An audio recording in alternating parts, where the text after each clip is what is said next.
तो आज हम एमडी कैट के अंदर जो है वो डिस्कस करेंगे इंग्लिश सेक्शन में सिनोनिम्स को, और सिनोनिम के जो पास्ट पेपर के जो एमसीक्यूज़ हैं वो हम देखेंगे जो मुख्तलिफ मल्टीपल टेस्ट में आते रहे हैं, तो उनके एमसीक्यूज़ यहाँ पर हम करेंगे solve MD CAT past paper में। जैसे आप जानते हैं कि इंग्लिश के अंदर एमडी कैट में मैंने आपको इससे पहले भी बताया था कि क्या क्या टॉपिक्स हमारे पास आते हैं। तो इंग्लिश के अंदर हमारे पास जैसे कि सिनोनिम आता है, सिनोनिम के अलावा हमारे पास पंक्चुएशन हमें मिलेगा, पंक्चुएशन के अलावा आपको जो है वो सेंटेंस कंप्लीशन मिलेगा, सेंटेंस कंप्लीशन के अलावा आपको कॉम्प्रीहेंशन मिलेगा, पैसेज, कॉम्प्रीहेंशन के अलावा आपको स्पॉटिंग एरर मिलेगा, और स्पॉटिंग एरर के अलावा आपको जो है वो स्पेलिंग करेक्शन मिलेगा, स्पेलिंग, और उसके अलावा आपको बस ये जो है मेन क्वेश्चंस हैं ये आपको करने होते हैं फॉर एमडी कैट इंग्लिश। ठीक है, तो आज हम सिनोनिम को डिस्कस करेंगे। मुख्तलिफ वर्ड्स हैं, 30 हैं, ज़्यादा नहीं है, 31 है। उतने वर्ड्स हमें देखने उनकी मीनिंग्स क्या है, या सिनोनिम का मतलब होता है उनके नियर मीनिंग्स, कि उनके नियर मीनिंग्स क्या चीज़ निकलेंगी। तो मुख्तलिफ वर्ड्स आपके सामने स्क्रीन में आएंगे जिसमें अलग अलग उसकी मीनिंग्स होंगी, 4 ऑप्शन या 5 ऑप्शन होंगे, उनमें आपको बताना है। जैसे फर्स्ट वर्ड हमारे पास है एक्सपीडियंट, ये फर्स्ट वर्ड आ रहा है एक्सपीडियंट। तो एक्सपीडियंट का सिनोनिम क्या होगा? स्कैपगोट, हेट्रोजीनस, सूटेबल, एपैथेटिक। अब देखो उर्दू नहीं लिखा होगा उसके साथ, मैंने उर्दू लिखा है मैंने वर्ड के साथ। जैसे एक्सपीडियंट मतलब है मुनासिब। अब मुनासिब के लिए आपको पता है कि हमारे पास क्या हो जाएगा, सूटेबल हो जाएगा, सी ऑप्शन।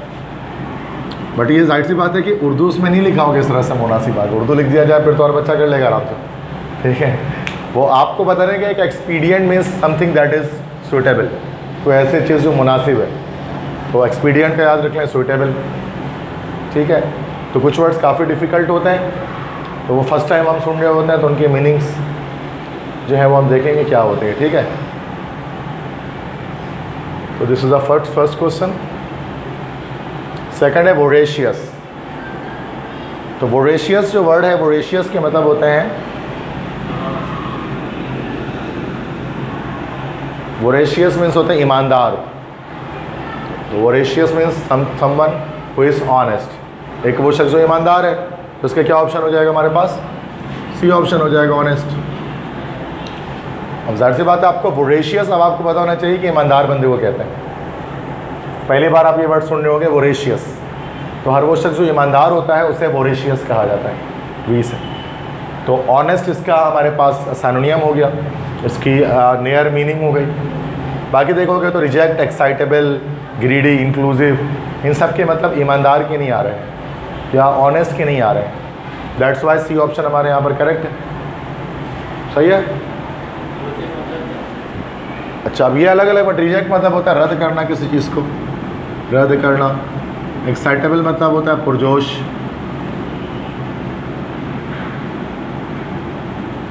इस तरह ग्रीडी मतलब होता है लालची, और इंक्लूसिव मतलब होता है शामिल, शामिल होना। जैसे जब मिसाल के तौर पे डील्स वगैरह रेस्टोरेंट की आती है ना, उसमें लिखा होता है इंक्लूसिव ऑल टैक्स, और जो होता है exclusive all text. Inclusive all taxes का मतलब क्या होता है कि इस रेट में जो रेट लिखा हुआ है, मिसाल के तौर पे एक जिंगर बर्गर है, उसका रेट लिखा हुआ है 600 रुपये। अब उसमें इंक्लूसिव ऑल टैक्स का क्या मतलब है कि तमाम टैक्स उसमें शामिल हैं, 600 रुपये के अलावा एक्स्ट्रा नहीं देने पड़ेंगे। और अगर एक्सक्लूसिव लिखा होता है तो मतलब उसमें एक्स्ट्रा चार्जेस, FBR वगैरह हर चीज़ उसमें लगेगी। तो इंक्लूसिव मतलब शामिल होना, किसी चीज़ का कंटेन करना। सही है। ज़्यादातर एक्सक्लूसिव होता है वो, ताकि रेट थोड़ा कम लिखा हुआ दिखे इंसान। अगर कुछ चालाक बनते हैं तो कम दिखाते हैं, वो सारे टैक्स वगैरह हटाकर बोलते हैं भाई बस 200 रुपये का है, टैक्स वगैरह लगा के 600 रुपये हो जाता है। सही बात है ना भाई। तो भाई इंक्लूसिव, तो यहाँ पर तो वोरेशियस का मतलब तो ऑनेस्ट हो गया, ईमानदार। सही है, समझ लो। तो अब देखो, अब 22 तारीख को आपका टेस्ट है, अब इसको यहीं पर याद कर लो, घर जाके याद नहीं करना पड़े इसको। ठीक है। नेक्स्ट है बेन। बेन का क्या मतलब होता है? बेन का मतलब होता है ज़ख़म, इंजरी। ज़ख़म, किसी को कोई ज़ख़म पड़ना, कोई ज़ख़म लगना, दैट इज़ कॉल्ड बेन। तो ज़ख़म के लिए या ज़ख़म हासिल करने के लिए कौन सा वर्ड हो सकता है? Banter, mystery, exile, affliction. अब देखो ये वर्ड भी समझ से बाहर है और उसके ऑप्शन भी समझ से बाहर है। चलो बेन तो समझ में आ गया, ज़ख़म। अब ये बैंटर, मिस्ट्री, एक्साइल। मिस्ट्री मतलब तो राज है ना भाई, राज। एक्साइल मतलब होता है जिला वतन, जिला वतनी, मतलब किसी को वतन से बाहर कर देना, एक्साइल में कर देना, मुल्क बदर कर देना, that is called exile. Banter किसे कहा जाता है? What is banter? तो बैंटर की मीनिंग अभी मुझे याद नहीं आ रही, बट एफ्लिक्शन की बताता हूँ। तो एफ्लिक्शन का मतलब होता है किसी को ज़ख़म देना, किसी को चोट देना। जैसे एफ्लिक्ट एन इंजरी, किसी को ज़ख़म देना है तो एफ्लिक्ट एन इंजरी उसको हम कहते हैं। तो बेन का हमारे पास क्या हो गया सिनोनियम? डी हो गया, एफ्लिक्शन। अब देखो उसको आप याद ही कर सकते हैं, there is nothing you can do more. तो बेन का एफ्लिक्शन दोनों का मतलब ज़ख़म देना, ठीक है, या किसी को चोट पहुंचाना, ईज़ा पहुंचाना, तकलीफ़ देना, दैट इज़ कॉल्ड बेन या एफ्लिक्शन। सही है।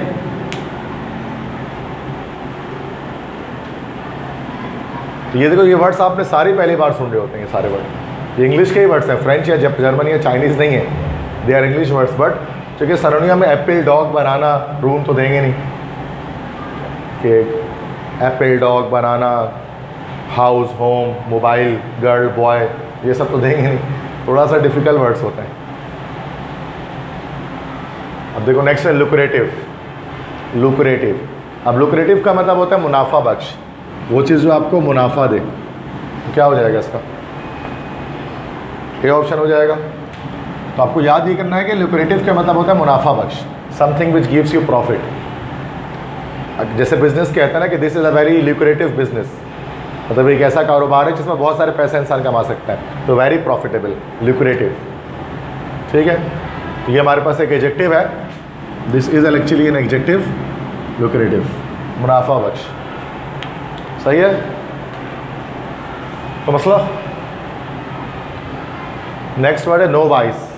नो वाइस अक्सर आपने देखा होगा गेम वगैरह में होता है, ये कंप्यूटर गेम्स वगैरह अगर आप खेलते हैं तो नो वाइस। नो वाइस मतलब लेवल होता है ना। अब बेगिनर, एडवांस, एक्सपर्ट, अलग अलग तरह के गेम्स में लेवल होते हैं। बिल्कुल जो फर्स्ट लेवल होता है उसको नो वाइस लेवल कहा जाता है। नो वाइस मतलब नौसिखिया। अगर किसी ने अभी अभी गेम को खेलना शुरू किया है, जाहिर सी बात उसको कोई उसमें एक्सपीरियंस ही नहीं है, तो वो नो वाइस है, नौसिखिया है, उसको चीज़ें नहीं आती हैं, नो वाइस। अब नो वाइस को और क्या कह सकते हैं? जोएन, expert, professional, neophyte. Yes, neophyte. अभी देखो ये आपने कॉमन सेंस लगाया, एक कॉमन सेंस तो दोनों एन से आ रहा है, ये कॉमन सेंस, बट इसके अलावा भी हो सकता है। नेओफाइट ही से, नेओ मतलब होता है ना समथिंग विच इज़ न्यू। अगर किसी आपके किसी गेम को नया नया खेलना शुरू किया है तो आप नो वाइस मतलब नेओफाइट है। न्यू मीन्स होता है new, something that is news for new. ठीक है, तो इस तरह से भी हम थोड़ा सा कॉमन सेंस लगा सकते हैं वोकैबुलरी के अंदर, सिनोनियम में। ठीक है, नेक्स्ट वर्ड हमारे पास है incendiary. This is not incendiary, this is incendiary. Incendiary कहते हैं आतिशगीर मादा, मतलब एक ऐसी चीज़ जो फ्लेम पकड़ ले, या किसी चीज़ को जलाने वाला, तो ये भी कह सकते हैं इंसेंडियरी, जो किसी चीज़ को जला दे, दैट इज़ कॉल्ड इंसेंडियरी। अब क्या होगा? मोटिव, गोड, आर्सोनिस्ट, इनसेंसिटिव। अब देखो एक वर्ड होता है जिसको हम कहते हैं आर्सन। आर्सन पता है इस वर्ड की क्या मतलब होते हैं? टेररिज्म एक्टिविटीज़ वगैरह में हम इसको देखते हैं। आर्सन का मतलब होता है जलाओ घिराओ।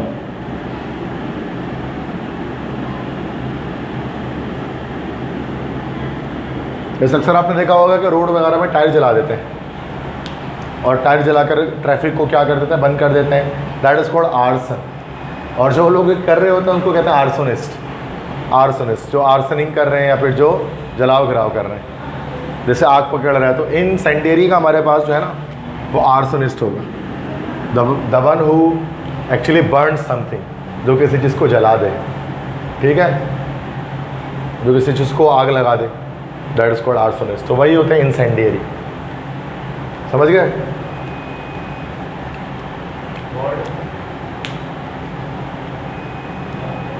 गोड, ये गोट होगा शायद इसके मतलब, ठीक है।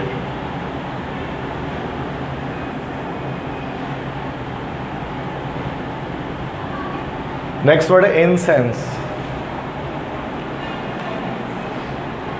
इंसेंस किसे कहा जाता है? जैसे खुशबू, जब किसी चीज़ को जलाकर खुशबू पैदा की जाती है, जैसे कि अगरबत्ती। अगरबत्ती जो है ना, अगरबत्ती को इंसेंस कहा जाता है, क्योंकि किसी चीज़ को जलाया जाए और उससे खुशबू चारों तरफ बिखर जाए, दैट इज़ कॉल्ड इंसेंस। तो इंसेंस का और इंसेंडियरी में भी जलाना मतलब होता है। तो इंसेंस मतलब भी जलाकर खुशबू हासिल करना। तो INC का जब वर्ड आ रहा है इंस, तो हम देख सकते हैं कि INC का जब वर्ड आ रहा है उसमें जलाने के मायने में कुछ आ रहा है, ठीक है। तो इंसेंस मतलब कोई ऐसे खुशबू जो किसी चीज़ को जलाकर हासिल हो। तो क्या हो सकता है इसका ऑप्शन? यस, ये ऑप्शन हो सकता है फ्रेग्रेंस। तो फ्रेग्रेंस की भी सेम ये मतलब होता है खुशबू, एसेंस, ठीक है। तो इंसेंस या फ्रेग्रेंस एक ही बात है। क्वेश्चन 8 है रिकॉइल। रिकॉइल का क्या मतलब होता है? ये तो पता ही होगा आपको। रिकॉइल का क्या मतलब होता है? पीछे हटना। जब आप किसी गन को फायर करते हैं, when you fire a gun, तो गन को फायर जब करते हैं तो क्या होता है? आपका हाथ बैक साइड की तरफ जाता है। गन को फायर करने के बाद when you fire a gun, तो क्या होता है कि पीछे की तरफ होते हैं ना, गन पीछे की तरफ आता है, तो वो रिएक्शन की वजह से, that is called recoil, recoiling of the gun. Physics को न्यूमेरिकल भी आपने ऐसे किए होंगे, तो calculate the speed of recoil of the gun, है ना। तो रिकॉइल मतलब पीछे हटना। तो पीछे हटने के लिए और क्या वर्ड यूज़ कर सकते हैं? Yes, no, yes, B option, withdraw. जब किसी चीज़ से आप विड्रॉ करते हैं तो पीछे हटते हैं। जैसे किसी गेम से आप विड्रॉ कर लेते हैं। लूडो का गेम आप खेल रहे हैं और आप हार रहे हैं, आप सामने वाले के जो है वो 3 गोटी लाल हो चुकी है और चौथी गोटी लाल होने जा रही है और आपकी चारों गोटियाँ बंद हैं। अब गुस्सा आता है ऐसा, और आपके छक्का ही नहीं आ रहा, होता है ना ऐसा, तो आप क्या करते हैं? विड्रॉ कर देते हैं गेम से, कहते हैं मैं नहीं खेल रहा। तो वो हारने के डर से लोग विड्रॉ किया होगा आपने भी कभी ऐसा, तो उसको विड्रॉ कहते हैं। विड्रॉ करना मतलब पीछे हटना है किसी चीज़ से, ठीक है, क्लियर है। रिमोर्स, रिमोर्स का मतलब तो होता है लाइक किसी चीज़ पर निदामत करना, अफसोस करना, रिमोर्स। सिक्योर, हिफाजत करना, रिकाउंसलिंग, किसी चीज़ को दोबारा से जमा करना। साइनिक, ये वर्ड सुनेगा भी, साइनिक। साइनिक हम लोग किसे कहते हैं? साइनिक एक एडजेक्टिव है बेटा, और साइनिक के मतलब होते हैं इंतहा पसंद।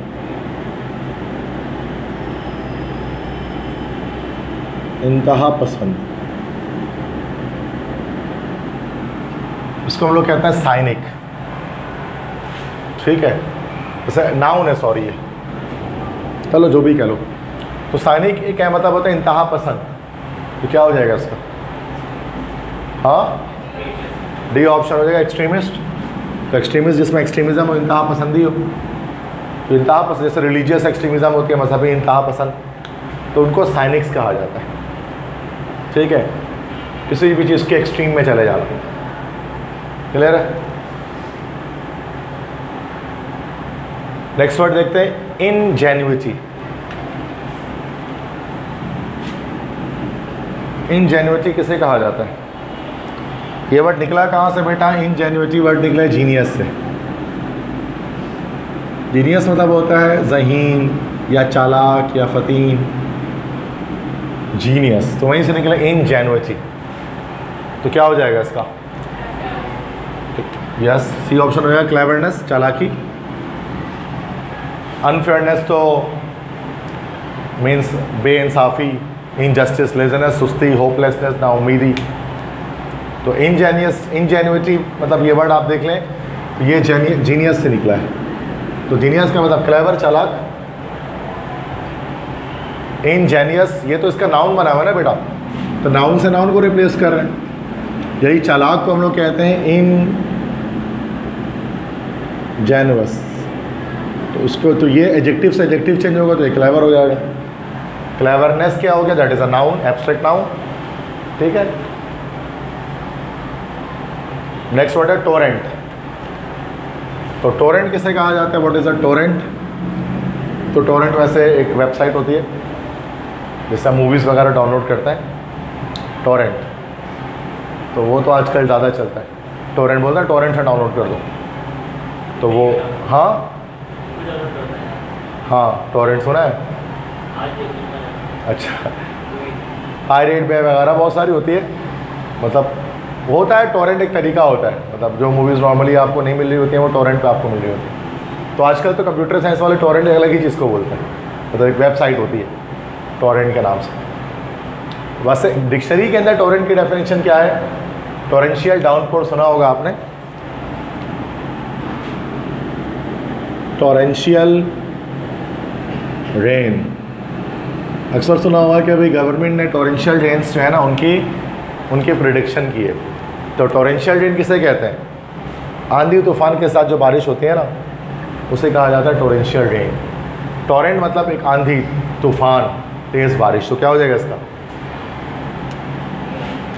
डी ऑप्शन होगा अ वायलेंट स्टॉर्म ऑफ वाइंड। एक बहुत भयंकर किस्म का तूफान या हवा बहुत तेज़ चलनी शुरू हो जाए, आंधी जिसको हम कहते हैं, दिस इज कॉल्ड टोरेंट। ठीक है। असल टोरेंट का मतलब ये होता है। क्लियर है? रिवर तो दरिया है, अरशिंग स्ट्रीम एक बहता हुआ चश्मा, नेम ऑफ ट्री दरख्त का नाम, तो ये सब तो नहीं है टोरेंट। क्लियर है? आगे बढ़ते हैं 12, इंडोलेंस। इंडोलेंस के मतलब होता है काहिली, सुस्ती। क्या हो जाएगा उसका? इंडोलेंस। डी हो जाएगा लेज़ीनेस, सुस्ती या काहिली के लिए। इंडोलेंस मतलब काहिली। तो सिंपल आपको इंडोलेंस के मतलब पता होने चाहिए। काहिल है, लेज़ी है, उसका लेज़ीनेस हो जाएगा। थ्रेटनिंग धमकाने वाला, फ्रैंकनेस दोस्ताना, और इम्प्रूडेंस कहते हैं, किससे इम्प्रूडेंस कहते हैं? बेइज्जती या तौहीन, दैट इज़ कॉल्ड इम्प्रूडेंस। ठीक है। तो इसका असल मतलब तो लेज़ीनेस होना चाहिए। क्लियर है? एलिगेंट। एलिगेंट का क्या मतलब होता है?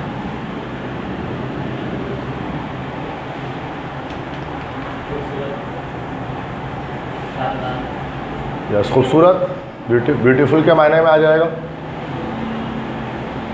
देखो अगली तो होगा नहीं, एलिगेंट किसी अच्छी चीज़ को बोलते हैं, है ना भाई?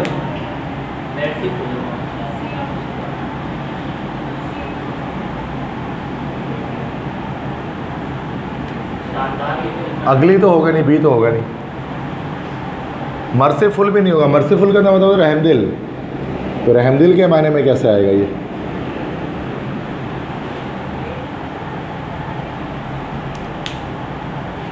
एलिगेंट। एलिगेंस, एलिगेंट असल में हमारा एक एडजेक्टिव है।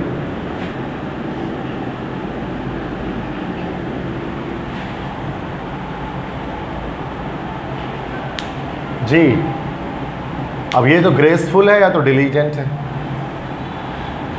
देखो डिलीजेंस नहीं होगा, डिलीजेंट असल में ये इसी का एंटोनिम है, इसका जिद है, अपोजिट है एलिगेंट का। ये होगा graceful, A option. Something that is graceful, जो बड़ी बाइज्जत है, जो बड़ी इज़्ज़त आमेज़ कोई चीज़ है जिसके रिस्पेक्ट की जा सके, दैट इज़ कॉल्ड एलिगेंट। ये ग्रेसफुल, जिसमें बहुत ग्रेस है, पुर इज़्ज़त या बाइज्जत हम कह सकते हैं, दैट इज़ ग्रेसफुल। एलिगेंट सुनोगे वर्ड आपने? ठीक है। तो मसला डिलीगेंट नहीं, डिलीगेंट डी का साउंड आ गया ना तो ये हमारा नेगेटिव हो गया।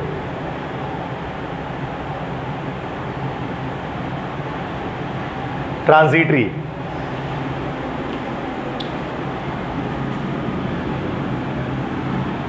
नेक्स्ट वर्ड है ट्रांजिटरी। ट्रांजिटरी का जो वर्ड निकला है वो निकला है ट्रांजिशन से।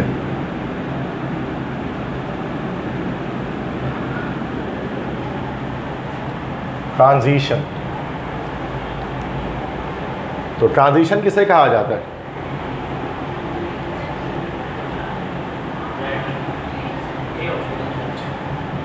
चेंज कह सकते हैं, ट्रांजिशन, या जो कुछ देर के लिए कोई चीज़ होती है ट्रांजिट करता है, जैसे कि ट्रांजिशन या ट्रांजिटरी मतलब जो कुछ देर के लिए हो, थोड़ी देर के लिए कोई चीज़ हो, that is called transit. Transit time कहा जाता है ना, जो वक्फा आता है हल्का सा वक्ती तौर पर, दैट इज ट्रांजिट। ठीक है, अब जैसे कि मिसाल के तौर पर सूरज है, सन है। अब अगर सन है, कभी कभार सन के सामने से ना कोई छोटा प्लैनेट लाइक मरकरी या वीनस इस तरह से गुजर रहा होता है ना, अक्सर मरकरी गुजर रहा होता है इसके सामने से। जैसे मरकरी, ये सूरज है और ये मरकरी है, और उसको अक्सर टीवी में दिखा भी रहे होते हैं, छोटा सा डॉट ब्लैक कलर का सूरज के ऊपर, वो कह रहे हैं फलाना प्लैनेट जो है ना सूरज के सामने से गुजर रहा है। तो ये इसमें कहा जाता है transit of mercury.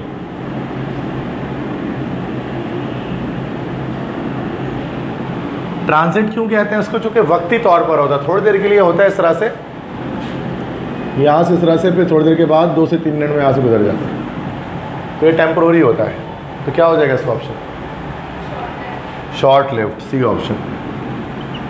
Something that is short lived, जो कुछ वक्त के लिए है, जिसकी ऐसी एक ऐसा वाक़या, कोई ऐसा इंसिडेंस जिसकी उम्र, जिसकी लाइफ बहुत थोड़ी सी है, जो ख़त्म हो जाएगी, दैट इज़ ट्रांजिटरी।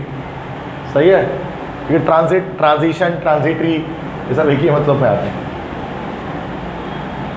जैसे ट्रांजिशन स्टेट आती है, अल्काइल हैलाइड्स पढ़ते हैं ना उसमें, तो जब SN1 SN2 रिएक्शन जब होता है, तो SN2 रिएक्शन में आप सब जानते हैं ट्रांजिशन स्टेट आती है, जो एक शॉर्ट लिव्ड एक पीरियड होती है, कुछ वक्तों के लिए 5 बॉन्ड बनता है अल्काइल हैलाइड्स के अंदर, लेकिन आफ्टर दैट क्या होता है, सम टाइम वो ब्रेक हो जाता है और हमारा जो प्रोडक्ट है वो हमारा ऑब्टेन हो जाता है और लिविंग ग्रुप अलग हो जाता है। प्लान है ये सब, तो अच्छे से पता होगा, परसों टेस्ट है तो पता ही होना चाहिए, अभी नहीं पता फिर कब पता करोगे ये सब।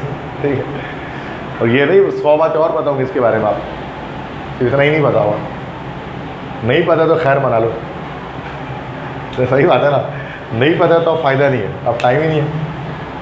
तुम देख, नहीं पता आपको ये बात, पता है तो लोग अच्छे से पता है, बिल्कुल ठीक से, SN1 SN2 अल्काइल हैलाइड पता है अच्छे से, तो यहाँ खड़ा करूँ आधा घंटा बोल दोगे उसके बारे में कुछ ना कुछ, आधा घंटा तो बोल ही दोगे ना कुछ उसके बारे में, बता दोगे कि ये क्या होता है, पूरा मैकेनिज्म एक्सप्लेन कर दोगे, चलो अच्छी बात है, ये पता होना चाहिए आपको, अदरवाइज बड़ा मसला हो जाएगा।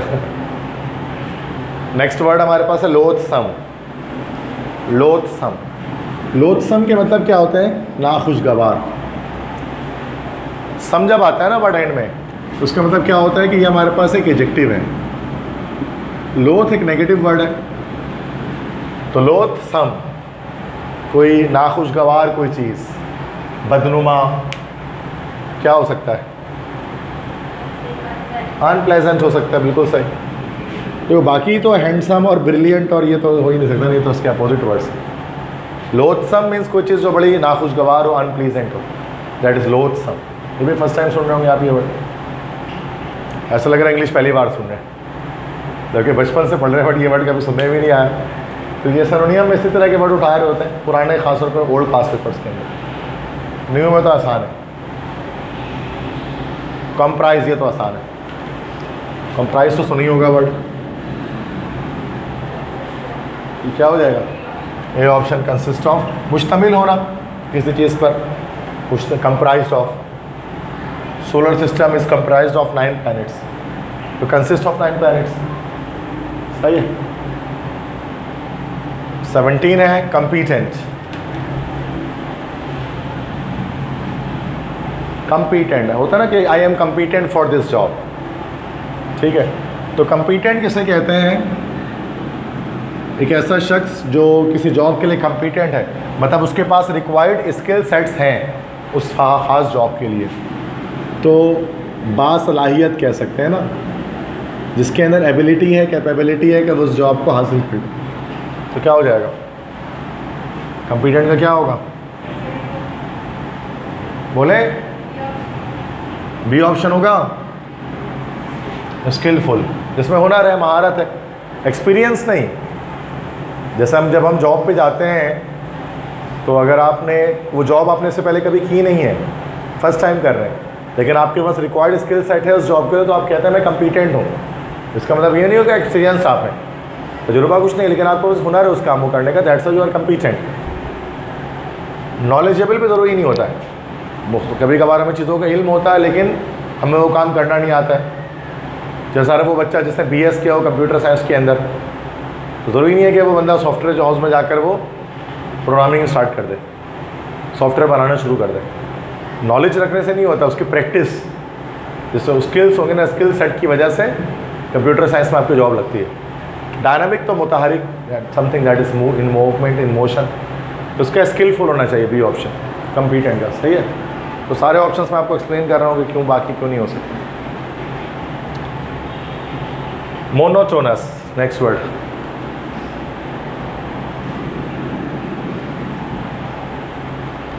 OUS आ गया एंड में, ये जो सफिक्स आया दिस इज टेलिंग कि ये हमारा क्या है, एडजेक्टिव है, सारे एडजेक्टिव है। अच्छा, मोनो के क्या मतलब होता है, सिंगल, वन, और टोनस का मतलब क्या होता है, टोन या धुन या सुर। मोनोटोनस, जैसे गिटार होता है ना, अब गिटार में डिफरेंट स्ट्रिंग्स होती हैं, हर स्ट्रिंग की अलग टोन होती है, और मल्टीपल टोन सब मिलाकर बजाते हैं तो क्या होता है, एक अच्छा तासुर पैदा होता है गिटार के अंदर। लेकिन अगर एक बंदा एक ही धुन को, एक ही तार को बजाता जाए, बताया जाए, if the person is harping on only single string, अगर वो एक ही तार को बजाते रहे दैट इज कॉल्ड मोनोटोनस। ये मोनोटोनस टून है, जिसमें एक ही टोन बार बार बार बार बार बार बजे जा रहे हैं। इसी तरह से एक इंसान जब बात करता है, ये किसी भी तरह से हो सकती है, या एक काम, जैसे कि आपको जॉब कर रहे हैं जिसमें डेली आपको एक ही काम करना पड़ता है, या सुबह से रात तक आपका एक ही शेड्यूल है, तो आप कह सकते हैं कि आपकी जो लाइफ है वो मोनोटोनस लाइफ है, एक ही टोन पे है। या फिर एक इंसान जब बात कर रहा है तो वो एक ही लबो लहजे के साथ, एक ही, उसकी आवाज़ में कोई उतार चढ़ाव नहीं है, उसकी आवाज़ में कोई वेरिएशन नहीं है, वो एक ही तरह से बोले जा रहे हैं घंटे तक, तो हम कहते हैं ये बंदा बड़ी मोनोटोनस बात कर रहा है, जो बड़ी बोरिंग है। बोरिंग से मुराद बहुत ज़्यादा, मतलब इंसान को नींद, स्लीपी टाइप की है। तो मोनोटोनस का मतलब एक ही चीज़ को बार बार बार बार रिपीट करते रहना। तो क्या हो जाएगा इसका आंसर? इसका आंसर हो जाएगा रिपीटेडली, एक जिस चीज़ को बार बार दोहराया जाए। तो आपने देखा मैंने किस तरह से मोनोटोनस से मैंने मीनिंग निकाली, फिर मैं ऑप्शंस तक किया। मोनोटोनस, सिंगल टोन, एक टोन जो बार बार बजती रहे। भले आपने ज़िंदगी में पहली बार ये वर्ड पढ़ा हो, लेकिन इसमें हम चीज़ों को कर सकते हैं, समझ सकते हैं। सही है, ये सारे पास पेपर के हैं जो हमारे MD-CAT में आ चुके हैं किसी न किसी साल में, आपने देखे होंगे इनमें से कुछ। डेस्टिट्यूट, डेस्टिट्यूट किसे कहा जाता है, सुना ये वर्ड कभी? कभी नहीं सुना कभी? बदहाल, उसको कहा जाता है डेस्टिट्यूट, वो चीज़ जो बहुत बुरे हाल में हो। हाँ, पुअर कंडीशन, बिल्कुल से सी ऑप्शन। या अगर कोई बंदा बहुत गरीब है तो उसको भी बोल सकते हैं कि he is a very destitute person, मतलब he is a very poor person, ये बड़ा गरीब आदमी है। सही है, डेस्टिट्यूट। ऑर्थोडॉक्स, ये सुना आप लोगों ने?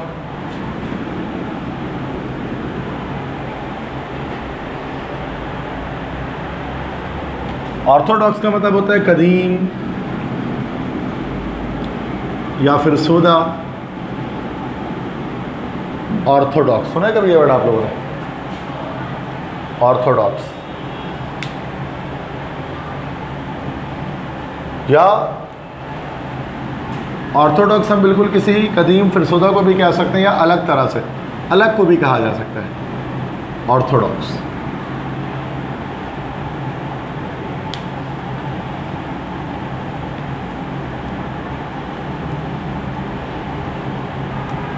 ज़रा समझिएगा, जैसे कि मैं आपको एग्जाम्पल देता हूँ। जैसे क्रिश्चियन होता है ना, ईसाई, क्रिश्चियंस होता है ना ईसाई, अब ईसाइयों में अलग अलग हमारे पास ना सेक्ट्स होते बनते हैं। जैसे कि हमारे पास होते हैं क्रिश्चियंस के अंदर रोमन कैथोलिक्स, एक हमारे पास होते हैं इनके अंदर प्रोटेस्टेंट्स, एक हमारे पास कहलाते हैं ग्रीक ऑर्थोडॉक्स। ग्रीक ऑर्थोडॉक्स क्या होते हैं? जो बिल्कुल डिफरेंट होते हैं। रोमन कैथोलिक और प्रोटेस्टेंट, ये दो सबसे बड़े फ़िरके जो है ना दुनिया के, वो ये दो हैं, वो रोमन कैथोलिक हैं और प्रोटेस्टेंट हैं। दुनिया में सबसे ज़्यादा ये दो फ़िरके मिलेंगे, तो रोमन कैथोलिक क्रिश्चियन मिलेंगे ईसाइयों के, या प्रोटेस्टेंट मिलेंगे। ये बहुत कम मिलेंगे ग्रीक ऑर्थोडॉक्स। ये बिल्कुल डिफरेंट होते हैं, अलग होते हैं बाकी इन दोनों से। समझ गए? इसी तरह से ऑर्थोडॉक्स बॉलर्स होते हैं, स्पिन बॉलर, स्पिनर्स होते हैं ना अब याद है, जो क्रिकेट अगर आप देखते हैं तो वहाँ जो स्पिनर बॉलर होते हैं ना, कुछ को कहा जाता है कि ऑर्थोडॉक्स बॉलर है, इसका जो बॉलिंग स्टाइल है वो ऑर्थोडॉक्स है। किसको बॉलर में बताया? रविंद्र जडेजा, बिल्कुल, उसमें ऑर्थोडॉक्स लिखा होता है, ऑर्थोडॉक्स बॉलर। ऑर्थोडॉक्स बॉलर जिसके बॉलिंग स्टाइल जो है ना बिल्कुल मुख्तलिफ है। जैसे नकल बॉलिंग होती है ना, एक नकल से नकल बॉल होता है और एक पूरे हैंड को स्पिन किया जाता है। नॉर्मली क्या होता है कि जब हम स्पिन करते हैं नकल बॉलिंग करते हैं, मतलब उंगलियों को घुमाते हैं, तो वो नॉर्मल स्पिन होती है बॉल की। और कोई इंसान जो अपने पूरे हाथ को घुमा रहा है स्पिन कराने के लिए, दैट इज़ कॉल्ड ऑर्थोडॉक्स। जैसे मुरलीधरन उठाया, मुरलीधरन श्रीलंका के, वो क्या करते थे, जडेजा करता है, पूरे हाथ को घुमाता है बॉल कराने के लिए। तो ये बिल्कुल ऑर्थोडॉक्स होता है, नॉर्मल नकल बॉल से हट के होता है। अगर आप क्रिकेट, गर्ल्स को तो ज़रा नहीं आइडिया है, बॉयज़ को पता है। तो ये ऑर्थोडॉक्स होता है वो चीज़ जो रिवायत से हट करे, जो रिवायत से हट करे, जो आम नहीं है। बताओ ऑप्शन क्या होगा इसमें? अब तो बता दो, इतनी डिटेल कहानी सुना दी पूरी। B option, unconventional. जो अनकॉन्वेंशनल है, कॉन्वेंशनल और ट्रेडिशनल मतलब जो रिवायती है, जो चला आ रहा है ज़माने से, लेकिन अनकॉन्वेंशनल जो बिल्कुल अलग है, हट के है, सबसे डिफरेंट है, जो मेजॉरिटी जो नहीं करती है, दैट इज़ ऑर्थोडॉक्स। ठीक है, बॉलिंग स्टाइल होता है। मतलब आईसीसी में मना नहीं ऐसे कराना, बॉल आप करा सकते हैं, ये बहुत कम लोग हैं जो ऐसे बॉल करते हैं। ठीक है, वो हाथ के मूवमेंट बोल रहा था ना, हाथ कैसे घुमा सकते हैं आप, उसके लिहाज से। अब कुछ लोग हाथ ईजिली घुमा लेते हैं, कुछ की कलाई घूमती नहीं है, तो फिर वो नकल, फिर उंगली घुमाते हैं, बस। सबका अलग अलग स्टाइल। क्लियर है? लिमिटेशंस। लिमिटेशंस का मतलब तो आपको होता है डिफेक्ट्स, कोई कमी किसी चीज़ की, कोई कमी वगैरह, क्या हो जाएगा इसका? Yes, D, inability, restriction. Limitation का मतलब होता है डिफेक्ट्स, डिसएडवांटेज, किसी चीज़ की खामी, किसी चीज़ की बुराई, किसी चीज़ की कमियां। रिस्ट्रिक्शन है, रिस्ट्रिक्शन मतलब किसी चीज़ को रोकना, रिस्ट्रिक्ट करना, ये इसका ए ऑप्शन होगा। शॉर्ट कमी, शॉर्ट कमी का मतलब ये होता है किसी चीज़ की खामी, गलती किसी चीज़ की, शॉर्ट कमी। रिस्ट्रिक्शन मतलब किसी चीज़ इलाका, इनएबिलिटी, किसी चीज़ के काबिल ना होना, तो शॉर्ट कमिंग्स होगा लिमिटेशन का। सही है? हाँ, लिमिट का मतलब तो हद किसी चीज़ पर लगाना, लेकिन लिमिटेशन जो होता है ना, लिमिटेशन का मतलब होता है किसी चीज़ की कमी। जैसे limitations of Bohr's atomic model, chemistry में पढ़ा होगा ना आप लोगों ने। Limitations of Bohr's atomic model का क्या मतलब है? बोहर के एटॉमिक मॉडल की खामियाँ, उसकी कमियाँ, उसमें हद के मायने में नहीं आ रहा होगा, पढ़ा होगा ना। मुख्तलिफ एटॉमिक मॉडल्स की लिमिटेशंस पढ़ी होंगी आप। डिफेक्ट्स मतलब 22 है प्रेसाइज। प्रेसाइज किसे कहा जाता है?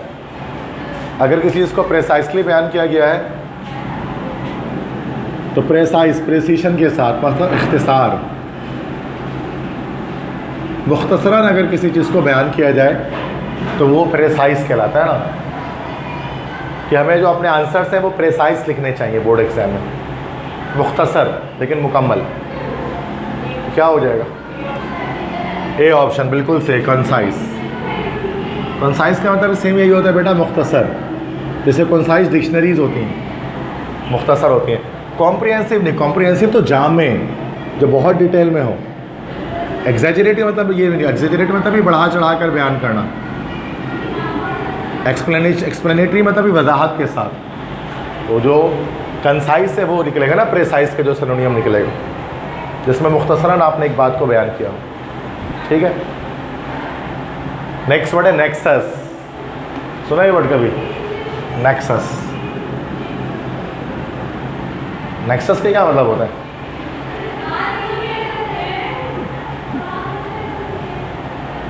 नेक्सस कहा जाता है जो एक चीज़ को दूसरी चीज़ के साथ जोड़ दे। जैसे Wagah border is a nexus between Pakistan and India. Lahore में मौजूद जो वाहगा बॉर्डर है वह पाकिस्तान और इंडिया के बीच एक नेक्सस है, मतलब क्या है, एक कनेक्शन है। तो ये दूसरा क्या ऑप्शन हो जाएगा, सी। जब भी नेक्सस लिखा आता है it means connection between two things की बात कर। नेक्सस मतलब कनेक्शन, बड़ा मशहूर वर्ड है ये भी, नेक्सस इंग्लिश में। 24 बैनेट। अब ये बड़ा अजीब सा सवाल आया था किसी एक साल, बैनेट।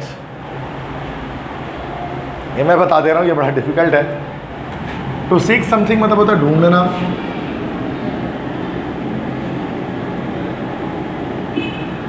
अ पर्सन्स फैमिली में एक शख्स का नाम। तो लुक आफ्टर मतलब होता है देखभाल करना।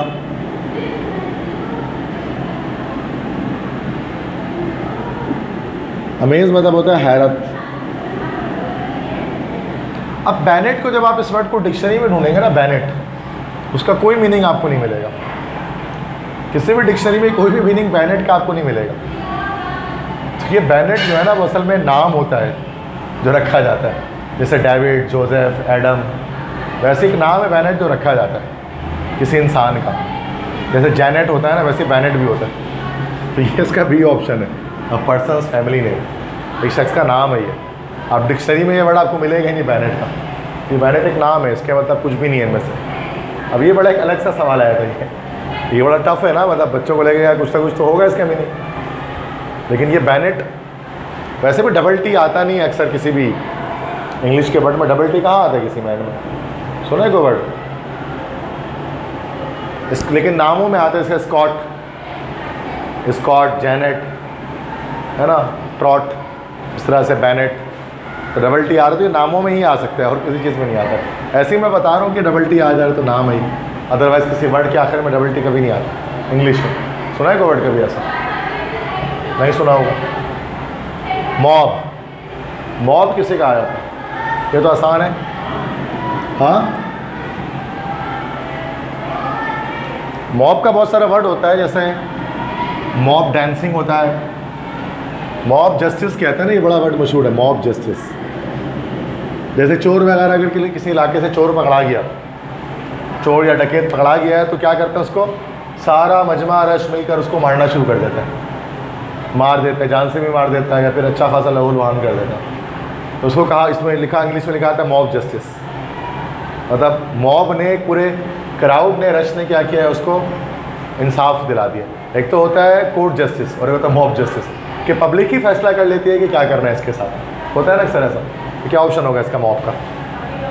डिसऑर्डरली क्राउड, एक ऐसा हजूम जो बेतरतीब हो।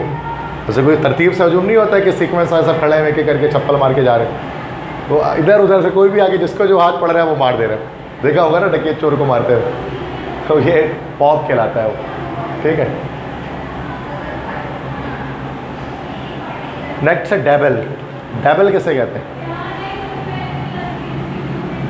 सुना कभी वो डेबल?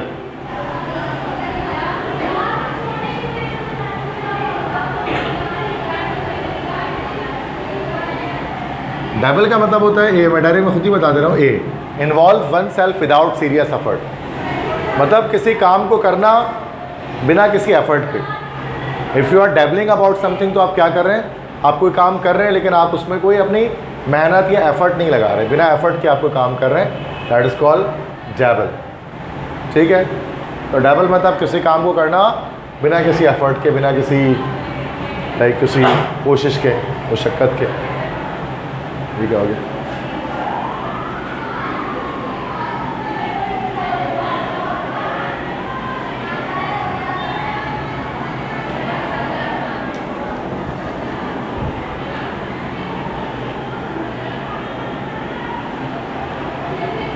अभी एक वर्ड आ गया है वाइस। वाइस किसे कहते हैं वो मैंने डायग्राम में बनाया है। तो ये कहलाता है एक वाइस, देखा है कभी हार्डवेयर वालों के पास? इसमें कुछ चीज़ को फंसाते हैं, फिर पाइप वगैरह काटने के लिए पाइप्स वगैरह को कट करना होता है तो उसमें फंसा देते हैं, नहीं देखा? वाइस कहलाता है। चलो अभी देख लो, ठीक है, डायग्राम तो ये बना दी, मुझे पता है आप लोगों ने देखा नहीं होगा। वाइस तो क्या हो जाएगा इसका option? C, a tool with two jaws. एक ऐसा टूल जिसमें दो जॉज होंगे। देखिए आप दो जॉज दिख रहे हैं उसमें, ये जॉज होते हैं इसके। उसमें पाइप वगैरह को कट करना होता है ना, कि भाई पाइप से अगर लोहे की पाइप कट करनी है तो उसमें फंसा कर फिर कट कर रहे हो, ठीक है, या हार्डवेयर वगैरह के पास होता है सब। सही है। ये VISE वाइज है, ये vise a tool with 2 jaws. एक तो W से होता है, वो अक्लमंद वाला होता है, वो अलग है। WISE वाइज वो अलग है। और ये जो V से होता है उसके टूल होता है 2 जॉस के साथ। 28 है डिसरप्शन। डिसरप्शन का क्या मतलब? डिसरप्शन का मतलब होता है परेशानी, मुसीबत। क्या हो जाएगा उसका? सी ऑप्शन, ट्रबल हो जाएगा। डिसरप्शन मीन्स परेशानी, मुसीबत। 29 में इनएविटेबल। इनएविटेबल नागुज़ीर। नागुज़ीर मतलब जिसको रद्द ना किया जा सके, जिसको अवॉइड ना कर सके, जिसको इग्नोर करना कर सके, जो लाजमी हो जाए, दैट इज कॉल्ड इनएविटेबल, जिसको रोका ना जा सके। हाँ जी, सर्टेन हो जाएगा, बिल्कुल यकीनी, जो यकीनी तौर पे हो, दैट इज कॉल्ड इनएविटेबल। नागुज़ीर जो सर्टेन हो, जिस चीज़ पर अब, जैसे the defeat of Pakistani team is inevitable against India. India के खिलाफ पाकिस्तान की जो हार है ना, वो इनएविटेबल है, मतलब वो सर्टेन है कि हारेगा ही हारेगा। सही है। 30 है असर्शन। असर्शन का क्या मतलब होता है? ये तो पता ही होगा। असर्शन का जो वर्ड निकला है वो निकला है असर्टिव से। और जो असर्टिव सेंटेंस होता है, तो असर्टिव सेंटेंस क्या होता है? जिसमें हम क्या देते हैं, कोई स्टेटमेंट देते हैं ना, बयान करते हैं कुछ, तभी असर्टिव सेंटेंस को हम लोग क्या कहते हैं? बयानिया जुमले कहते हैं इसको। तो क्या हो जाएगा इसका option? A option statement, assertion. Assertive से निकला है, असर्टिव मतलब स्टेटमेंट देना, ठीक है। तो A option statement, assertion. Clear है? अच्छा, नेक्स्ट वर्ड हमारे पास है ऑब्स्टिनेट। ऑब्स्टिनेट किसे कहा जाता है?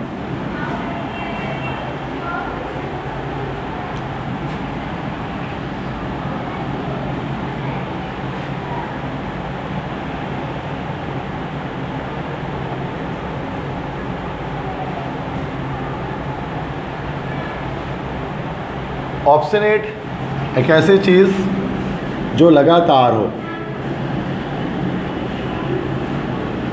जो लगातार हो या मुसलसल हो, उसको कहा जाता है ऑब्स्टिनेट।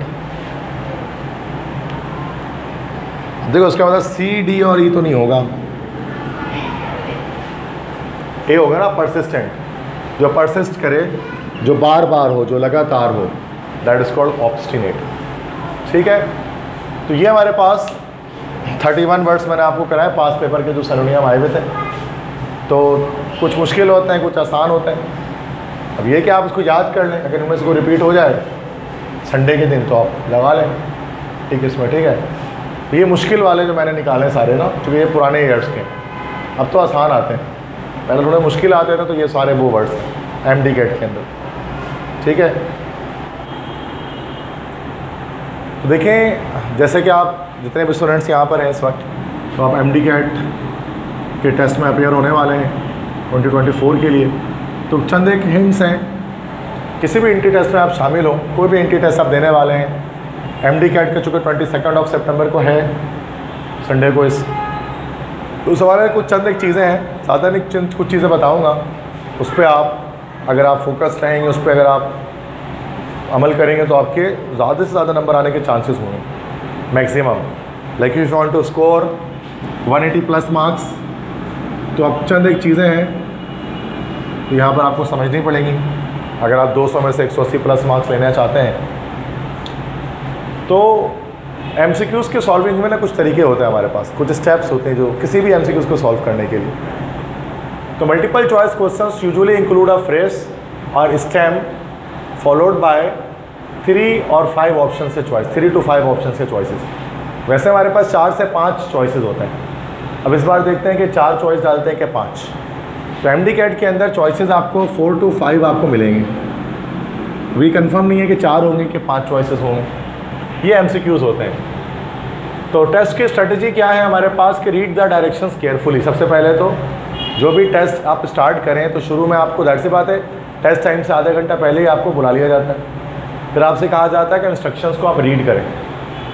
तो आप जो भी डायरेक्शंस हैं, जो भी इंस्ट्रक्शंस है पेपर में ना, उसको आप लाजमी रीड किया करें, उसमें क्या लिखा हुआ है सही तरह से, ना कि आप डायरेक्ट टेस्ट को स्टार्ट कर दें।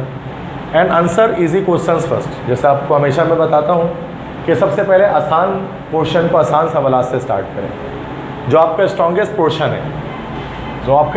पोर्शन है, वहाँ से आपको सबसे पहले स्टार्ट करना शुरू करना है, जो सबसे अच्छा आपको आता है। अब आपको पता है सब्जेक्ट्स 5 हैं आपके पास, फिज़िक्स है, केमिस्ट्री है, इंग्लिश है, बायोलॉजी है, और इस तरह से IQ है, लॉजिकल रीजनिंग। तो उसमें जो सबसे अच्छा आपको पहले आता है, जो आपका प्लस पॉइंट है, जो आपका स्ट्रॉन्ग पाथ है, वो कोई भी हो सकता है, हर स्टूडेंट का डिफरेंट होता है। कुछ की बायो स्ट्रॉन्ग होती है, कुछ की फिज़िक्स, कुछ की केमिस्ट्री, कुछ की इंग्लिश। तो जो आपका स्ट्रॉन्ग पोर्शन है उसको पहले अटैम्प्ट करें, इजी क्वेश्चंस को। इससे फ़ायदा क्या होता है, कॉन्फिडेंस आपका बढ़ता है। अगर आप इजी क्वेश्चंस को पहले सॉल्व करेंगे तो आपका कॉन्फिडेंस बढ़ेगा और आपको लगेगा कि आप सारा पेपर कर पाएंगे। लेकिन अगर आप मुश्किल क्वेश्चंस को पहले अटैम्प्ट करेंगे ना, तो आपका कॉन्फिडेंस डाउन हो जाएगा और आपको लगेगा जैसे आपको आता कुछ भी नहीं है, जैसे आपके इजी पोर्शन भी आपके लिए डिफ़िकल्ट हो जाएंगे। तो सबसे पहले ये काम करना है कि आंसर इजी क्वेश्चंस फर्स्ट। इसके बाद क्या क्या, hide the options, read the stem and try to answer. क्या कह रहे हैं कि ऑप्शंस को हाइड कर दें, कभी भी ऑप्शंस डायरेक्ट ना पढ़ें। जैसे मैं हमेशा आपको बताता हूँ, जब मैं खुद भी सॉल्व करता हूँ तो आपने देखा होगा एमसीक्यूज में कैसे सॉल्व करता हूँ। ऑप्शंस को हाइड कर दें, ऑप्शंस को ना पढ़ें, सिर्फ स्टेम जो है, मतलब जो सेंटेंस दिया गया है उसको पढ़ें और कोशिश करें खुद ही आंसर देने की कि इसका आंसर क्या हो। क्योंकि कभी कभार इंसान ऑप्शंस देखकर कंफ्यूज हो जाता है, तो आप आंसर देखो ही नहीं, आप सिर्फ क्वेश्चन पढ़ो और सोचो कि यार इसका आंसर क्या होना चाहिए। फिर select the option that most closely matches your answer. उसके बाद एक जहन में आपने एक आंसर बना लिया कि इसका आंसर इस तरह का कुछ होना चाहिए। फिर आप ऑप्शंस पढ़ के देखें कि कौन सा आंसर है जो क्लोजली मैच कर रहा है आपके, जो है वो आपके जहन में जो आंसर सोचा उसके साथ। ठीक है, तो हमेशा आंसर्स को छुपा लें, पहले आंसर्स को देखने से कन्फ्यूजन हो सकती है और आप गलत आंसर लगा सकते हैं। Read the stem with each option. और एक तरीका क्या होता है आंसर करने का, मिसाल के तौर पे आपने क्वेश्चन पढ़ा, अब आपको इसका समझ ही में नहीं आया कि आंसर क्या होगा, तो हर क्वेश्चन, हर स्टेम जो आप स्टेम से हमारा जो सेंटेंस दिया हुआ है आपको, उसका हर ऑप्शन के साथ मिला कर पढ़ें। ठीक है, हर ऑप्शन के साथ मिला कर पढ़ें। Treat each option as a true false question as choose the most true. मतलब एक जो सेंटेंस उसको तमाम ऑप्शंस के साथ मिलाकर पढ़ें और देखें कि कौन सा स्टेटमेंट ट्रू और फॉल्स लग रहा है। कुछ स्टेटमेंट को पढ़ने से लग रहा होगा यार ये तो फॉल्स स्टेटमेंट है, कि आप सेंटेंस और ऑप्शन को मिला दें, सेंटेंस और ऑप्शन को मिला दें, तो जो मोस्ट ट्रू आपको लग रहा हो कि यार ये तो लग रहा है कि इस तरह का सेंटेंस सही बन रहा है, ये ऐसा हो सकता है, तो फिर आप उसको सिलेक्ट कर लें। ये इन केस जब आपको क्वेश्चन के आंसर नहीं आते हो, तो एक तरीके ये हो सकती है कि आप क्वेश्चन के साथ ऑप्शंस को मिलाकर पढ़ें, फिर उसके बाद उसको ट्रू फॉल्स क्वेश्चन के लिहाज से आप उसको अरेंज कर लें। आप समझिए कि ये ट्रू फॉल्स है, तो 4 ऑप्शन है, 3 फॉल्स होगा, जो एक मोस्ट ट्रू आपको लग रहा होगा आप उस पर टिक कर दें। ये भी एक तरीका होता है। Strategies to answer difficult questions. मुश्किल सवाल का जवाब देने की क्या स्ट्रेटजी होनी चाहिए। Eliminate options as you know to be incorrect. जैसे मैं हमेशा आपको बताता हूँ एलिमिनेशन मेथड, कि गलत ऑप्शंस को एलिमिनेट कर दें।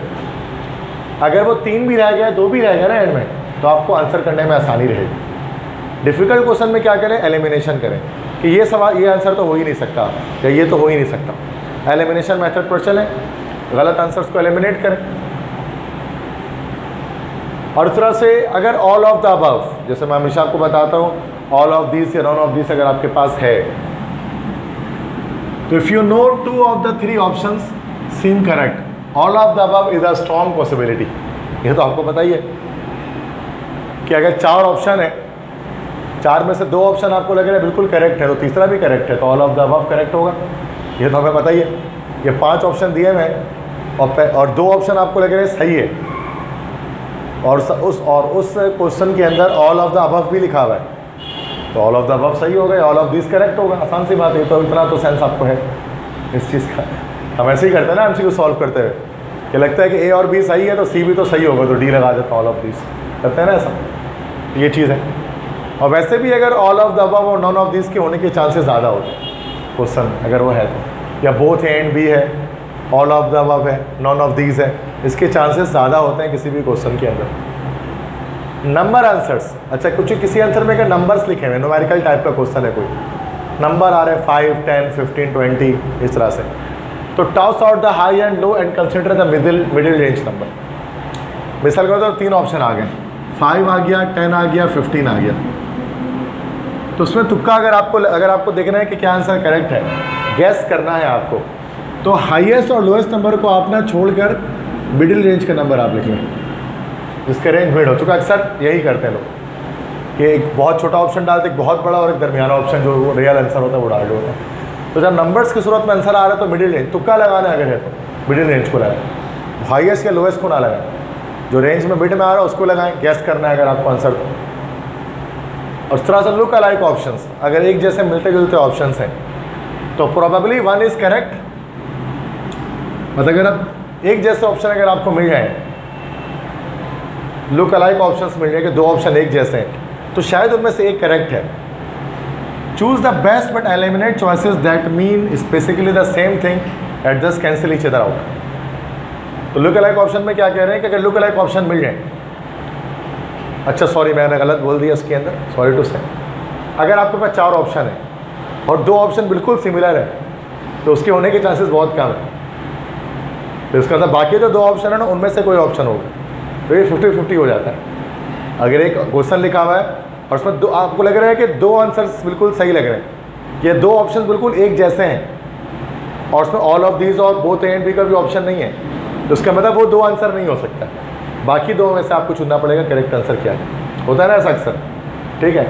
तो अगर किसी क्वेश्चन में आपको 2 ऑप्शन सेम लग रहे हैं और दोनों में से कोई भी ऑप्शन करेक्ट नहीं है, तो सिंपल सी बात, दोनों 2 ऑप्शन सेम लग रहे हैं और दोनों की मीनिंग भी सेम है, तो उसका मतलब वो हमारा करेक्ट ऑप्शन नहीं है। फिर आप बाकी 2 ऑप्शंस की तरफ जाकर करेक्ट आंसर निकालेंगे, ठीक है। तो लुक अलाइक ऑप्शंस के लिए ये बात होती है। इसी तरह से होता है इको ऑप्शन। इको ऑप्शन किसे कहते हैं? इको ऑप्शंस का मतलब होता है कि if 2 options are opposite each other, chances are one of them is correct. अगर 2 ऑप्शन एक दूसरे के अपोजिट हैं तो क्या होगा, किसी एक ऑप्शन के होने के चांसेस बहुत ज़्यादा होते हैं। अगर बिल्कुल अपोजिट है 2 ऑप्शन एक दूसरे के, तो किसी एक के होने के चांसेस बढ़ जाते हैं। तो ये कुछ हमारे पास लॉजिक्स होती हैं जब हम एमसीक्यूज को सॉल्व करते हैं। ये तमाम सब्जेक्ट पर अप्लाई होगा। ये जो लॉजिक्स हैं, सिर्फ केमिस्ट्री के लिए नहीं है या फिजिक्स या बायो के लिए नहीं है, मैथ्स के सब के लिए। कि आप इस तरह से चलेंगे ना और आप देखोगे ना सवाल सॉल्व करते हुए, तो यही एक कॉन्सेप्ट लग रहा होता है क्वेश्चन के अंदर। ये मैं ट्रिक बता रहा हूँ कि in case if you don't know the answer तो हाउ टू आंसर, ठीक है, क्या ट्रिक्स आपके लगेंगे। और इसके बाद आखिरी बात जो मैं बताऊँगा इसके अंदर एंटी टेस्ट के हवाले से, कि when taking a test you are demonstrating your ability to understand your course material. जब आप टेस्ट दे रहे होते हैं तो असल में आप एक एबिलिटी अपनी डिमॉन्स्ट्रेट कर रहे होते हैं कि कितना ज़्यादा आपने अपने कोर्स मटेरियल को समझा है, उसी चीज़ का टेस्ट होता है। Successful test taking avoids carelessness. अगर आपने घर पे मल्टीपल टेस्ट दिए हैं या आपने मल्टीपल टेस्ट आपने दिए हैं या आपने मॉक टेस्ट या FLPs को सॉल्व किया है, तो क्या होगा, इससे लापरवाही कम से कम होती है। Stay relaxed and confident. Test के बीच में हमेशा रिलैक्स रहें, कॉन्फिडेंट रहें, पुरुमीद रहें, पुरएतमाद रहें, सकून में रहें। Remind yourself that you are well prepared and going to do well.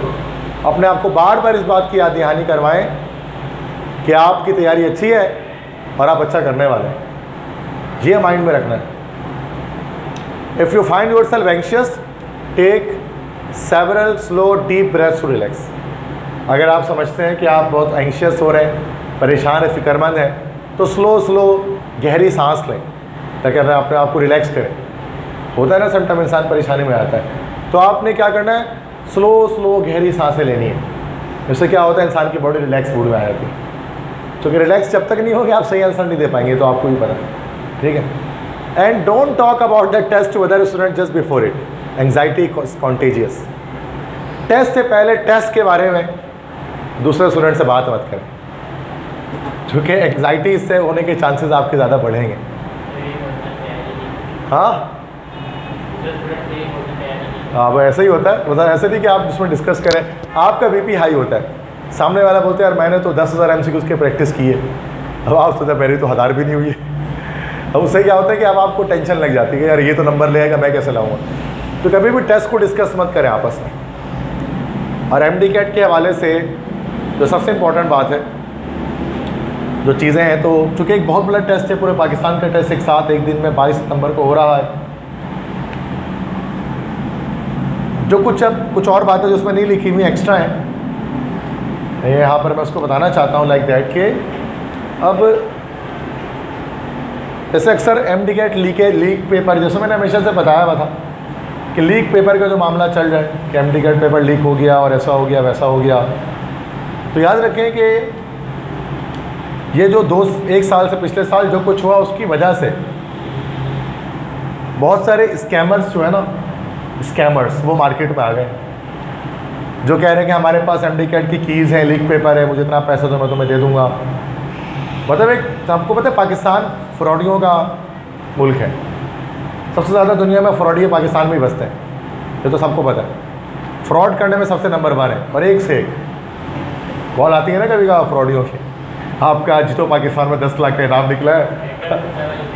हाँ बिल्कुल, तो बहुत ज़्यादा फ्रॉड होता है। तो सबसे ये MD-CAT के अंदर भी आजकल फ्रॉड चल रहा है, जो अभी भी आया मेरे पास, यही तो है, तो भी बहुत आता है, मतलब रोज़ाना की तादाद में एक ना एक आपको स्कैम ईमेल या स्कैम मैसेज व्हाट्सएप या कॉल रिसीव होती होगी, ठीक है।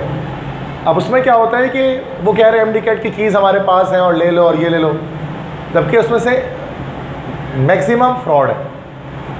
तो कोई कीज़ पकड़ा भी देंगे आपको तो वो पेपर में आएगा नहीं, चूँकि कुछ लोग बच्चे बेवकूफ़ी करके वो ले रहे हैं, जिससे फ़ायदा कुछ नहीं है। कि वो कीज़ इतने खुलेआम नहीं मिलेगी, और कीज़ ऐसे नहीं मिलेगी, बहुत अगर कीज़ है भी ना तो वो ऐसे मिल रही होगी कि आपको कानोकार फिक्र नहीं होगी, पता नहीं चलेगा उसका, अंदर ही अंदर ना वो ट्रांसफ़र हो रही होगी।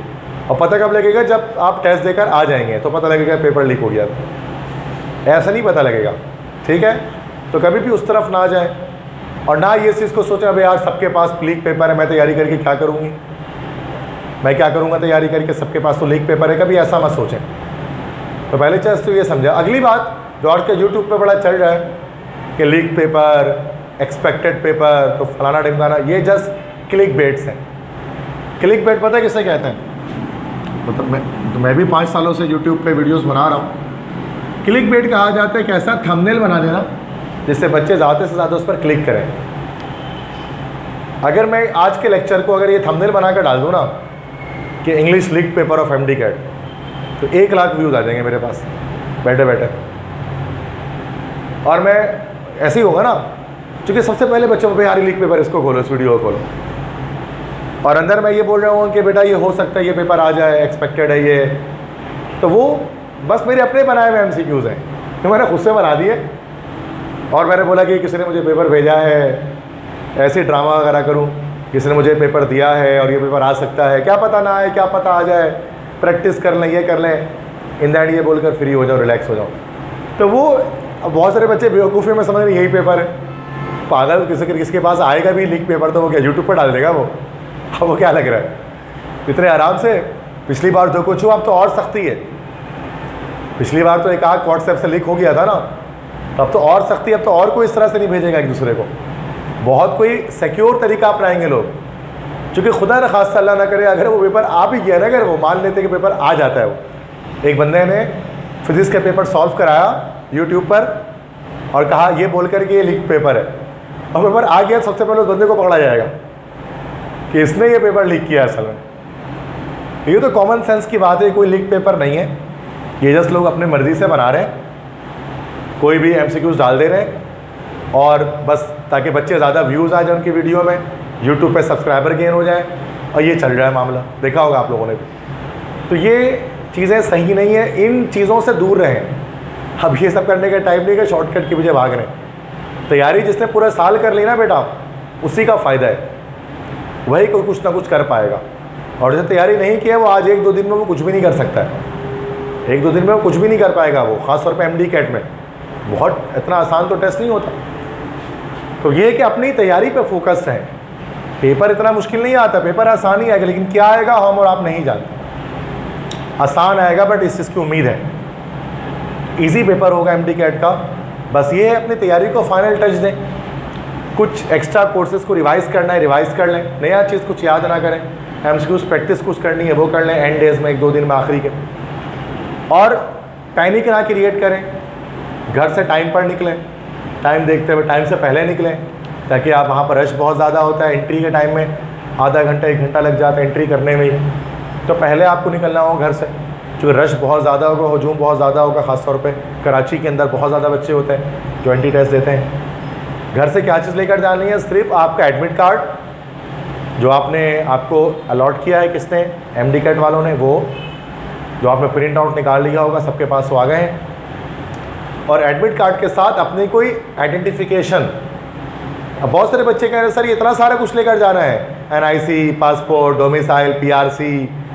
भाई सब लेकर नहीं जाना है, अल्लाह के बंदे, कोई एक चीज़ इसमें से चाहिए जो अवेलेबल हो। अगर एनआईसी है तो बेस्ट है, एनआईसी नहीं है तो डोमिसाइल, डोमिसाइल नहीं है तो पीआरसी, पीआरसी नहीं है तो पासपोर्ट।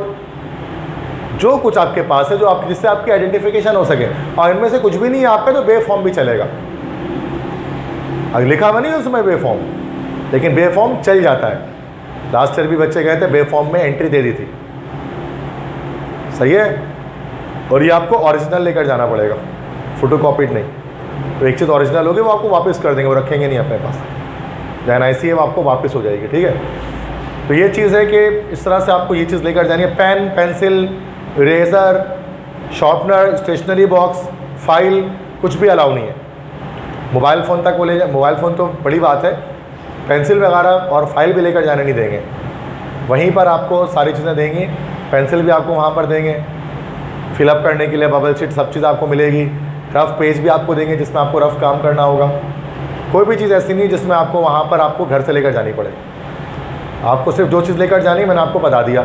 अगली बात, बबल जो शीट होती है उसको फिलअप करना, उसमें भी अक्सर बच्चे गलती कर जाते हैं। चूँकि आपको पता है ये OMR चेकिंग होती है, उसके अंदर बबल शीट्स के थ्रू चेकिंग होती है। अब बबल शीट में क्या होता है कि इस तरह से, जैसे मान लें कि 4 सर्कल्स इस तरह से बेटा बने हुए, 1 2 3 4। अब इन सर्कल्स को प्रॉपर फिल करना है, जो उनके दिए गए पेन है उसकी मदद से, पेंसिल उसकी मदद से प्रॉपर फिल करना है।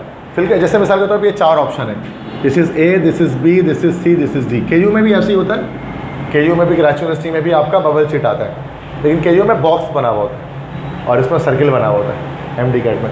अब सर्किल को फिल करने का तरीका क्या है बबल शीट को, कि आपने किनारे से स्टार्ट करना है। पहले किनारा, जैसे छोटे में नहीं करते थे, बचपन में कलर करते थे, बचपन में कलर के किनारियों को पहले भरते थे, साइड्स को, फिर बीच में आते थे, याद है।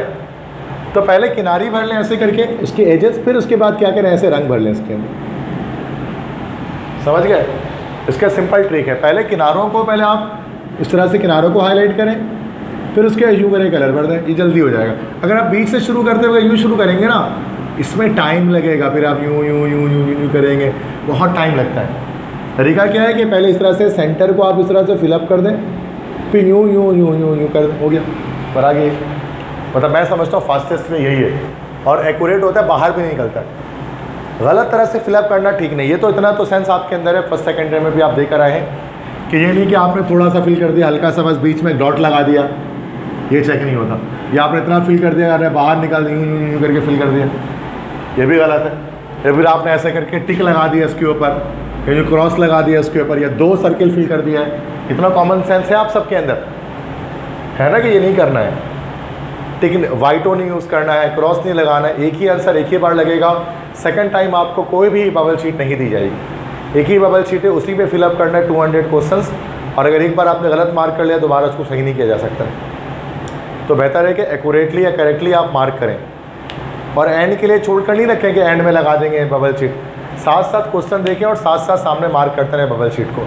एंड में क्या पता टाइम ही ख़त्म हो जाए, 10 मिनट 5 मिनट बचे और आप बबल शीट बैठ रहे फिल करने के लिए, तो उस टाइम पर जाहिर सी बात है 5 मिनट में आप कितने बबल फिल कर पाएंगे, बहुत ज़्यादा नहीं। तो साथ साथ आपको फिलअप करते रहना है, ठीक है। एक क्वेश्चन क्या फिल किया, दूसरा क्वेश्चन क्या उसको फिल किया, और फाइनल करते हैं। हाँ, कुछ क्वेश्चन जो छोड़ दिया उसको बाद में देखेंगे, वहाँ पर टिक लगा दिया, ये क्वेश्चन मुझे बाद में करना है, सीक्वेंस से करना जरूरी नहीं है, हाँ, लेकिन बबल्स सीक्वेंस से फिल होंगे। और याद रखिएगा जो बबल शीट होते हैं ना, उसमें सबसे टॉप पर आपके रोल नंबर लिखने की जगह होती है, रोल नंबर की जगह होती है, वहाँ पर आप ABCD समझ के फिल मत कर देना। बिल्कुल सबसे टॉप पर ना आपको आपका रोल नंबर देखा होगा ना, आपने लिखा जाता है, फर्स्ट और सेकंड ईयर में भी लिखा होगा आपको हमारी शीट में, तो रोल नंबर की जगह होती है, उसको रोल नंबर को फिल करना होता है 1 2 3 को देखते हुए। वो ऑप्शंस की जगह नहीं है आपके कि वहाँ पर आप ABCD फिल कर रहे हैं। तो एक बार आपने गलत फिल कर दिया और रोल नंबर में खास तौर पे आपने गलत फिल कर लिया तो आप ऐसे ही फेल हो गए, क्योंकि आपकी चेक ही नहीं होगा आपको हमारी शीट पर, आप 100% फेल हो। बड़े सुकून से, ये सब कब होगा? जब बड़े सुकून से, बड़े इत्मीनान से, बड़े ध्यान से आप टेस्ट में बैठेंगे और पैनिक में नहीं आएंगे, जल्दबाजी नहीं करेंगे। 3.5 आवर 3.5 घंटा आपके पास होगा, जो बहुत बड़ा टाइम होता है किसी भी पेपर के अंदर आपके लिए। उस 3.5 घंटे में आप बहुत अच्छी तरह से अपने पेपर को अटेम्प्ट कर सकते हैं और बहुत कुछ कर सकते हैं। ठीक है, अपनी तैयारी पर कॉन्फिडेंट रहें। जितना आपने पढ़ा है आपको याद रखना है कि आपने सही पढ़ा है, और कॉन्फिडेंस के साथ जाएं, बैठे टेस्ट देने के लिए, और ये सारे मसाइल सॉल्व हो जाएंगे।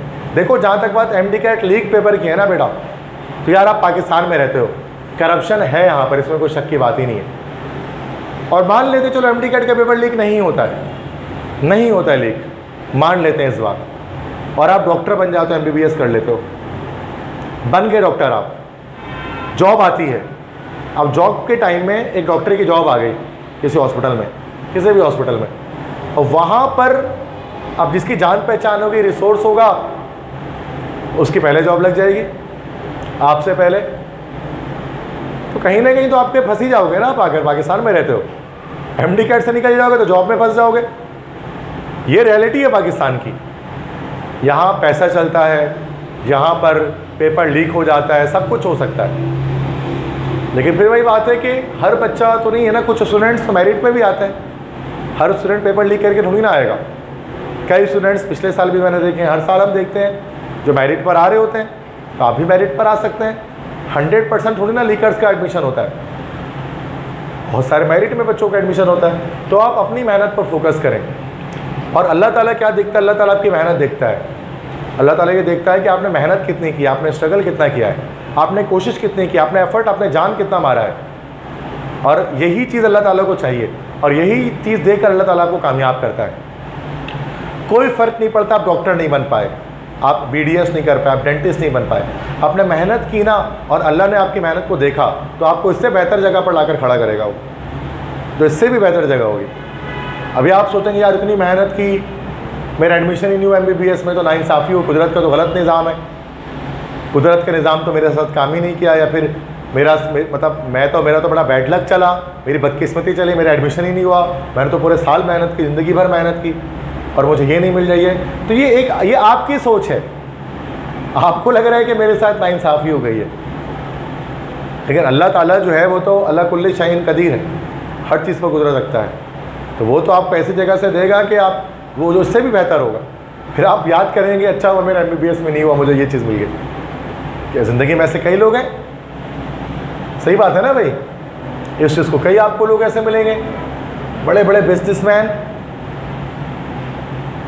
अब मलिक रियाज है, बहरिया टाउन वाले, वो तो यही सोचते होंगे कि अच्छा हुआ मैं डॉक्टर नहीं बना, मैं इस प्लॉटिंग की लाइन में आ गया, ख़रीदो फरोख्त की लाइन में आ गया।